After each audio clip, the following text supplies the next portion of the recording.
आज आहे शनी अमावस्या, दर्श अमावस्या, सगळ्यात मोठी अमावस्या आहे। त्याचबरोबर आज ग्रहणसुद्धा होतं।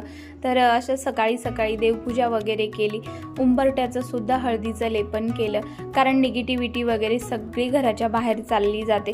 त्याचबरोबर आपल्या संभाजी महाराजांची पुण्यतिथी, आयुष्यातील सगळ्यात मोठा काळा दिवस, सगळं आवरलं। आज रिझल्ट घेण्यासाठी जायचं होतं, विवांच्या स्कूलमध्ये रिझल्ट होता आणि त्याचबरोबर न्यू ॲडमिशनसुद्धा सुरू झालेली होती। तर विरूचं ॲडमिशनचं सुद्धा बघायचं होतं।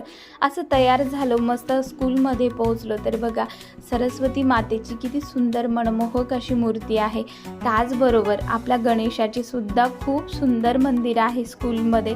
तर गेल्याबरोबरच आम्ही तिथे दर्शन वगैरे घेतलं आणि स्कूलमध्ये जर बघितलं तर पूर्ण असं हिरवळ आहे आणि स्कूलच्या पायऱ्या चढताना तर मला माझ्या स्कूलचेच दिवस आठवायला लागले की आपण स्कूलमध्ये गेल्यावर कसे दंगा मस्ती फक्त हे स्कूलमध्येच बघायला मिळतं। तर आम्ही रिझल्ट वगैरे घेतला, त्यानंतर घरी निघालो। आवडला असेल ब्लॉग तर नक्की सबस्क्राईब